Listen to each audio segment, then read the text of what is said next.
Salut tout le monde, petite vidéo des Camponotus fulvopilosus. Ça fait à peu près 2 mois que je vous avais pas montré, donc je vous les montre. Vous pouvez voir qu'il y a beaucoup de couvains dans l'ADC, parce qu'en fait, le chauffage, c'est vraiment au sol, donc ça chauffe une partie du nid et une partie de l'ADC. On peut voir qu'il y a beaucoup de monde, donc là, je les ai nourris, je leur ai mis rempli l'abreuvoir.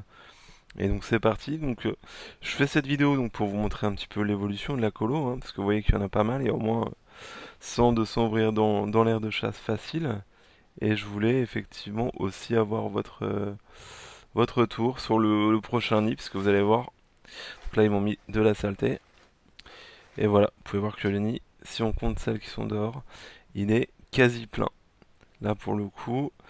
Donc je voulais voir avec vous, vous faire profiter de l'évolution de cette colo, hein, qui est donc une fourmi qu'on trouve en Afrique du Sud et en Namibie. Et donc voir dans quel nid, vous, si vous aviez cette espèce, vous la mettriez exactement. Donc c'est une espèce qui a besoin de chaleur, hein, comme je vous dis, ah, la reine. Et donc besoin de chaleur, pas de besoin d'humidité, elle le gère elle-même, juste un abreuvoir dans l'air de chasse. Justement, si on met de l'humidité, après, les cocons vont foirer.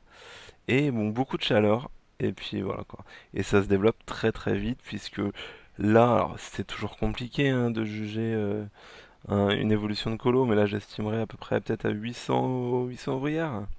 Facile, hein.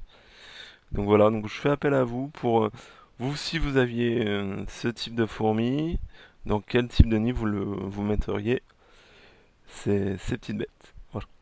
Parce que là, je vais essayer de trouver un nid quand même assez grand, vu comment elle se développe. Parce que là, le nid Art Fourmi a tenu toutes ses promesses. Bravo à toi, jeune homme, puisque il bouge pas, hein, il bouge pas d'une cacahuète. Après, je l'ai eu, si je dis pas de bêtises, il y a peut-être 5 mois, 6 mois peut-être, que j'ai eu ce nid. Et ben, on peut dire que là, il est quasiment plein. Donc, la peinture, on voit bien que c'est de la peinture à l'algue, hein, puisque il y a des petits défauts avec le temps, mais ça c'est normal. Parce que c'est pas une peinture qui va accrocher aussi bien que une peinture à l'huile, entre guillemets, hein, ou à l'acrylique, peu importe. Donc on peut voir la colonie. Donc ouais, grosse espèce, une de mes Camponotus préférées, hein. J'ai mis très longtemps à pouvoir en avoir. Donc j'espère pouvoir les élever pendant de nombreuses années, idéalement. Après on sait pas comment demain sera fait, mais c'est vraiment un souhait de ma part. Et vous pouvez voir que, alors ce qui est marrant, c'est que comme cette espèce aime la chaleur, donc elles sont chauffées avec un point chaud localisé, hein, tout ça, donc tac, de là à là, tout ça c'est chauffé à 40 degrés, oui 40.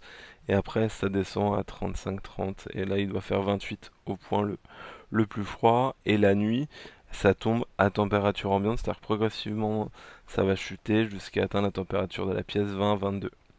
Et ça a l'air de leur plaire.